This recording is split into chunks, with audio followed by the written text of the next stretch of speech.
Tonight's special is a dish served best with family and friends. Big plates and huge appetites are required for this classic Italian restaurant. With menu items inspired from Italy, we start this episode by taking you back to its grand opening.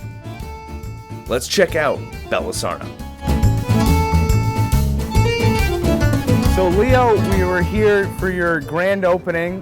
What's the excitement level right now? What are you feeling? Oh, it's off the charts right now. Very excited. It's been a long couple of months getting prepared for it, making the changes we need to make in the kitchen and the front of the house with the new menu that we put together. But now everything's coming together, so very, very excited. For you, this was a long time coming. You talked about it a little bit in your speech to everyone else. As you worked at Fidelity, and then you always wanted to open up a restaurant. What made you come here to Bella Sarno? So the biggest thing was we wanted to be local, and we have lived in North Attleborough for almost 20 years, raised our sons here, from the Boston area, so we have a big Italian family and a lot of influence. Cooking, Italian cooking, very big part of our growing up, so we wanted an Italian style restaurant. Bella Sarno has a pretty good reputation in the area, so we actually wanted to keep the theme and maintain a lot of the same clientele that we had, but we also feel that we can bring a lot of new dishes to the menu and hopefully bring in a lot of new customers to the restaurant. There was a ton of people here. What's that mean to you to have such a large group came out for your grand opening? Oh, it's huge, and again, a big reason why we chose North Attleborough is because of the community support that we have and being able to give back to that same community. So just the friends, the family, our staff, the local business owners, everybody's been extremely supportive, and being able to operate in that same type of environment is really important to us. In an Italian house, the kitchen is the heart of the home, so we got to sit down with the woman responsible for Leo's inspiration into the restaurant business, Leo's mom, Alberta. One of the things I know from coming from an Italian family is the kitchen is the heart and soul of the home. And I know that Leo talked about how cooking was a big part of his family growing up. Can you tell me a little bit about the cooking in your family, how that is? Well, I really was started to cook at 10 years old. And I learned from my mother, who basically was Syrian, and my dad was Italian. But I love to cook, and I'm one of those old-time cooks who don't measure. So I can't tell you how to make the recipe because I have to show you first. And Leo was interested at a young age in learning how to cook. So he helped cook in the kitchen too with me. Knowing that he learned from you and that he kind of grew his love of food from you, what's it mean to see him finally open up a restaurant of his own? He's following his dream, you know, and I'm so proud. It's a different way of life, and it's a lot of work, but the rewards are rewarding. It's just wonderful. And he's able to introduce some of our family heritage pieces on his menu, which is a legacy, and I'm just proud of that. And he wants to make people happy. All right, so we're back on tonight's special. I'm sitting down now with Leo Raneri. Leo, one thing I gotta say is we've tried a lot of different food here on tonight's special, a lot of different stuff. But one thing we've never had is a birthday cake. I gotta say, we've never had this before. It's Leo's birthday, so I wanted to make sure that we came in prepared for Leo's birthday. Absolutely. Someone's cooking for me now. Oh, yeah, someone's cooking for you. So tonight's special, that's just for you. Thank you, guys. Yeah, we'll put that aside for now. I appreciate that. Excellent. One thing I gotta say that's special about you, Leo, I was out at another bar and we were talking and they said, you know, have you heard about Leo Raneri? He's got his new place open. You know, you have a name in town. People know who you are. Mm-hmm. What's that like being the owner of a restaurant and knowing that, you know, you're a kind of a townie, you know, you're someone who grew up in this town. What's that like opening a business like that?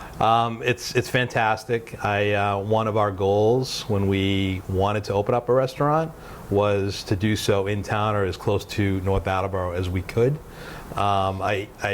Technically I'm not a townie. I wasn't born here, but we've been here almost 20 years, and our two sons have gone through the North Attleborough schools, born and raised here, and played sports here, and we just know so many folks here. It's important because we like to support other businesses in North Attleborough and in the surrounding towns, and we know that that is a big proponent of being a business town, that people like to come out and support you.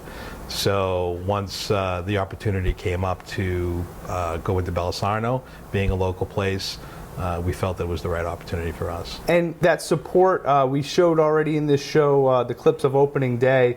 A lot of support for you on opening day. A lot of people came out. Brett Poirier spoke. You had a big showing here. What was that like, having big support behind this place? Yeah, it's just so gratifying, so rewarding to know that we do have that type of support. And like I said, it supports the fact that people want to support local businesses. And knowing the folks that we know in town over the years, and you may not see them all the time, but for them to come out and support you, or we may not have spoken in a few months, even a year or two, just speaks a lot to the community spirit being here in North Attleborough. And now, you're well known, but this restaurant was a big name in North Attleborough. Bella Sarno is something that is, a lot of people know about this restaurant. Sure. You opening it up with the same name, do you feel pressure to kind of, continue with that legacy that Bella Sarno has? Yeah, it's a great question, Brett. And it was purposeful because the restaurant has gone through so many changes over the last several years. Folan's being the big one for many years, and town people ran that, and it was very successful at the time. Then it had gone through a few different name changes, and then Bella Sarno had a little bit of a following. So with us, coming into the business, we were a little bit torn as to, do we change the name, make it something new, or not, because we were afraid that if we had done that, we may actually drive some of the Bella Sarno people away. We wanted an Italian restaurant. We liked the menu, we liked the food, so we kept it as is, and we knew that we were eventually going to add and complement a lot of the items that were already on there. So that was a big part of the decision to keep the name Bella Sarno. So yeah, living up to the name a bit, and then hopefully making it our own is what our goal is. Now let's talk about making it your own. Some of the changes you've made. I know there were some changes on the menu, some new veal items, things like that you guys put in. Yeah. Can you talk to me a little bit about the menu, how you put it together, and what you were really thinking? Sure. Well, I actually hired a consultant who's a good friend of mine from town. His name's Matt Hewitt. Matt has been in the restaurant business for years, and one of the things that we wanted to do was definitely keep it of Italian in nature, but try to vary it a little more than it was. So the special dishes of chicken parm and veal parm and masala, those are all staying. They're staples in Italian cooking. But one of the things we want to do was make it a little bit lighter, a little bit more varied. So we re-engineered the kitchen line. We added a charbroil grill. We changed the way the line set up in terms of efficiency, so we could get the food out a little bit quicker, and also have that variety, everything going from the chicken parms and some of the fried items down to the saute, all the way up to new salads on the menu.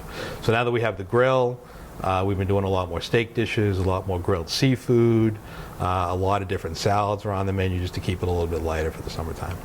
And now, one of the other things I wanted to ask you about is, from grand opening to today, how are you feeling with the restaurant? How's everything been growing here? It's been great. Like you said earlier, we've got a lot of support from our friends, but over the last month or so, we've been hearing from people that I don't necessarily know, and they're hearing good things from other people that they know. So I think once the buzz gets outside that circle, I think it tells us that we're doing the right thing. So it's been a really positive feeling. The summer is a little bit slower, but relatively speaking, we've been busy. So that's a good sign, and I'm hoping that we just continue to get busy going into the fall season, both in the dining room and also with our banquet space. Everyone knows Italian cuisine is about the food, it's about the taste, but it's also about the people around you. Yes. And you guys definitely have a support here at Bella Sarno with family and friends that you guys have basically as your staff. Sure. Can you talk about your staff a little bit and who you have going on? Sure. Well, we actually maintained a lot of the staff that was here at Bella's before, and when we took it over, we gave them the opportunity to stay if they so chose to do so, and most of them did.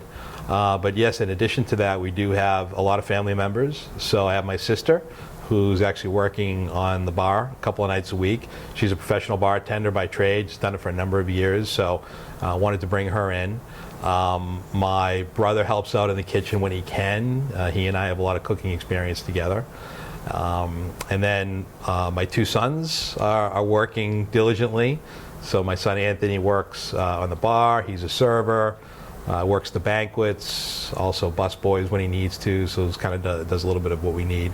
And then Nicholas usually is busing or working at the host station. And then obviously my wife Julie, she's here as much as she can, usually at the host station or working in the banquet room. So it's truly a family affair, and it's been great having them here with me during the day. But we also look at the staff, the entire staff as kind of our extended family. We want that feeling. We want people to feel happy when they come to work. We think it shows in the way they treat the customers, and we want the customers to feel that when they walk in. So Leo, continuing with that theme, one of the things that I always hear is that behind every good man is a great woman. No exception here at Bella Sarno. We're going to talk to Leo's wife about the banquets right in the banquet hall, and we're going to see what they do differently here at Bella Sarno. All right, so now we're here with Julie Raneri. Julie, the first thing I kind of want to ask you is, what did you do before this restaurant business? Well, I was in the financial and investment area, and actually I still work there. So I have my full-time job that I work 4 days a week. My husband was also in the financial investment area. After 25 years, he just decided he needed a change. It's funny because I always had it in my head that it would be a small little place when we semi-retired and give us a little something to do. Certainly not the little place that you imagined. You No, came here, it's this not. is a giant place. Yes. And one of the best parts about this place being so big is obviously your banquets, Yes. which is where you come into play. And Yes. you run kind of the banquet halls here. Can you tell me Yes. about your role here at Bella Sarno? Well, I love the creative side, so this is right up my alley. We're a full-service banquet facility, and we do anywhere from casual sports banquets to weddings, bridal showers. We can do as small of a function as casual or as fancy as someone would like. So we cater to all of that. Now, I know I've been here for one of the banquets, and one of the things is your kids work the banquet hall, and they're here bussing it and stuff. What's it like working with your kids and having them involved? Oh, I think it's wonderful. It's funny because I also work the floor as well, and one of my friends was in for dinner, and she said, "So how do you like working Saturday nights?" And I said, "Well, my whole entire family is here. Why would I want to be home?" So I just love working with my boys and my husband. It's a family business, and it's just I love seeing them as I walk through the banquet area and serving and people, and I like seeing my sons there walking and helping me out, so it's great. Tell me about, once the event is going, once the banquet is started, where are you? What's your role? What's it like for you? Because they're awfully busy going on.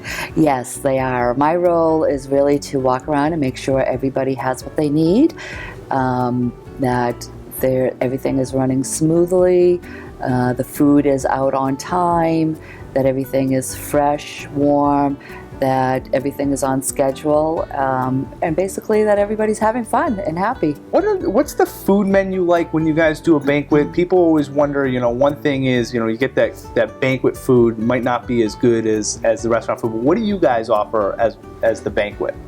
Well, all of our food, no matter if it's the banquet or the restaurant, is all home cooking. We do offer a buffet style, and a lot of popular entrees would be chicken parm, chicken marsala, baked scrod.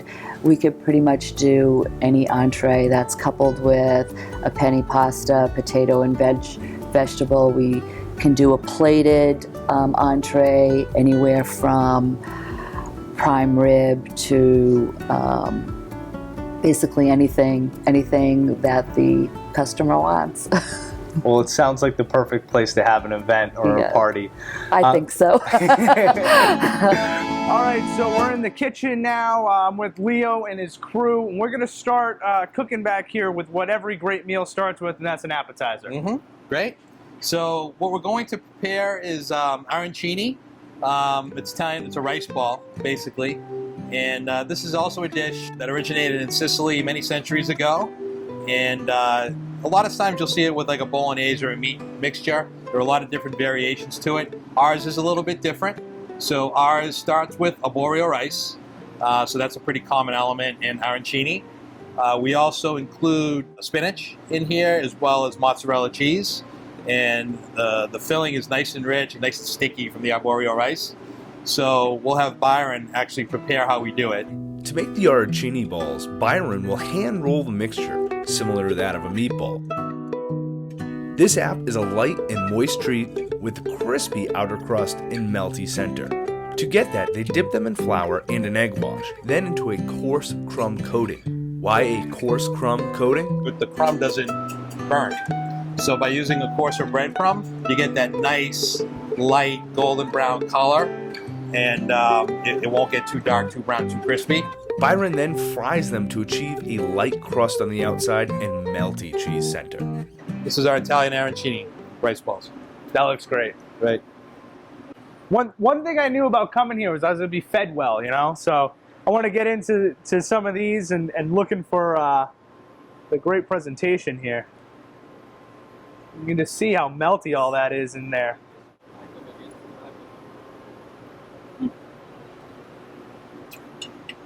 I mean, like you were saying, the crispiness on the outside mixed in with that nice meltiness. Yeah. This is a beautiful starter appetizer. It's really good.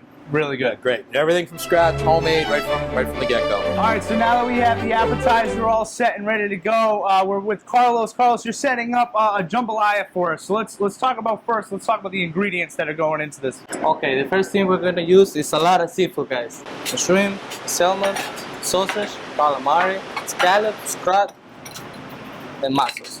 All right, so step one is put everything in a pan. Yeah. So while we wait for that to heat up, Carlos, tell me, how did you get involved in cooking? What was your destiny to come here? Well, I have been cooking since I was 18 years old. I'm 26 right now. I don't know. It started like I get my first job on a Mexican restaurant, and it was good. I love it. So then I started looking for something else, something bigger, and then I started working for a big restaurant, like real restaurant, like this one. I started as a dishwasher, then a prep guy, then a light cook, and thanks God, Leo gave me this opportunity. I'm the head chef now, doing my ideas, doing my thing. I feel good about it. Let me tell you, that is something, that is definitely a trend on tonight's special, is a lot of the people we interview start at something really small and work their way up. Is your ultimate goal to have a restaurant of your own? Of course. We already talked with the owner about it. Maybe in 2 years, we'll try to open a restaurant, a new restaurant, but as a partner. You know, that's one of my dreams, and we're going to keep working on it. That's awesome. All right, this guy is smoking here, so I think the jambalaya is ready to go. Yep, ready to go. Just drop out with it. Remove it a little bit. Salt. Pepper. So we keep moving. He's quick. He's so quick. Everything's just kind of flying around over here. Yeah. You gotta see when we have like 25 tickets over there. We wait a little bit before we add the unique cilantro broth, tomato broth. That's the flavor of the jambalaya. A little bit of white wine in there. Now this is the jambalaya sauce. Jambalaya sauce. It's our cilantro tomato juice infused. So we add a whole little, maybe a little bit more. That's it. Remove the dish a little bit more time.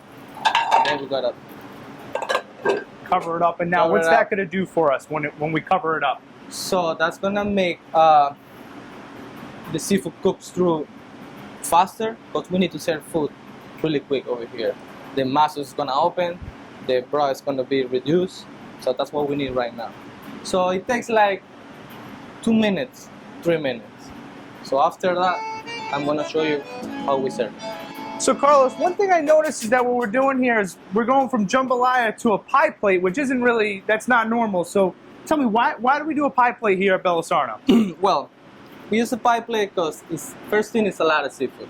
We can fit it on a regular plate, and it's a lot of broth. It's almost like a soup. So we need this thing.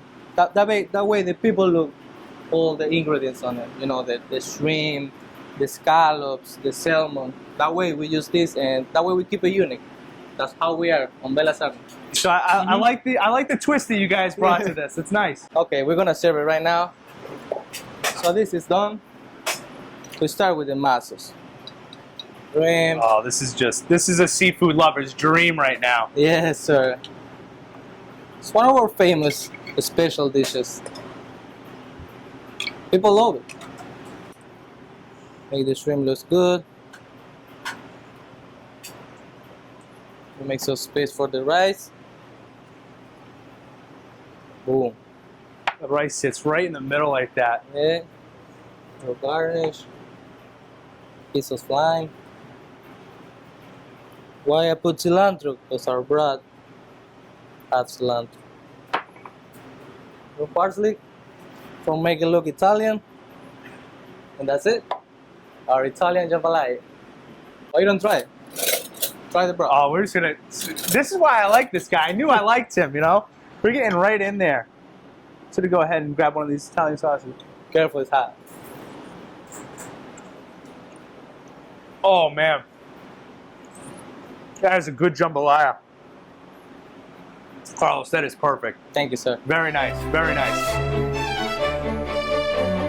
We're with Byron, who's rolling up a little something special for us. Leo, tell us what he's making over here. Sure. So, Brett, this is our Nonna's Bregilatini, Nonna being my grandmother. And it's a take on the typical or traditional Italian bregiole. So most folks who have bregiole, they know it as a large piece of like flank steak that you'd buy and then you'd pound it out relatively thin. You stuff it with cold cuts, cheese, an egg, roll it up, tie it with string, and then usually you would simmer it in your tomato sauce all day. So we've done that, but historically, we've done it this way. It's a little bit different. And I don't think you'll find this in many restaurants, at least not in the general area. So it's traditional Sicilian. So a little bit different. We take eye of the round roast, is the cut of meat. We cut it very thin, almost as thin as salami. And then I won't give you the secret mixture, but it's basically some Italian breadcrumbs and some mixtures of cheeses. It's the Bella Sarno secret. It's the Bella Sarno secret. A little bit of Italian flat leaf parsley, a little bit of olive oil. We wet it, and we put a thin layer on the bregilatini. So as you can see, Byron, once we put the layer of breadcrumbs down, we roll them individually, and then we actually put them on a skewer, almost like a kebab type skewer. And once we do that, we are going to flash grill it on our char grill, and then we'll finish the dish in our saute pan with the sauce, and then we'll plate it accordingly. So now this is a dish that your mother came up with? This came from my great-grandmother from Palermo, Sicily, back in the early 1900s. So this is specifically a Raneri special right here. Well, I know that I've talked to other folks that do it similarly, not exactly the same, so I have not seen it done exactly this way. Absolutely. So hopefully we can say that it's a Raneri special. So now that we have them rolled and skewered, Byron is just preparing them with a little bit of olive oil and garlic marinade, and we're going to put them on the grill and flash grill them a minute to no more than 2 minutes per side. We really want them rare coming off the grill, and then we're going to finish them in the saute pan. Now, what should I be looking for if I'm trying these? What are the flavors I'm going to be finding as well? The first thing you're going to notice is just the tenderness and the flavor of the beef itself. You'll catch that immediately, and then just the mixture of the cheese and the breadcrumbs and a little bit of olive oil, all combined with the beef flavor. The sauce that Carlos is going to finish this with just completes it. These things sound awesome. Now that Nonna's Bregilatini has been flash grilled, They're taken back to Carlos, who cooks them with the special sauce of butter, garlic, oregano, olive oil, and the Bella Sarno special gravy. So how you can see, guys, now it's not red anymore. It's medium. So it's ready to serve. Roasted potato right on the middle. These are looking great. Yep. I'm gonna make it look like a flower, big flower. Remove the sauce. Flour, and then we got the sauce cascading down on those as well. And this is our beef bruschettina. That is beautiful. Now you can go ahead. Let me see what you think. All right, I'm gonna try this.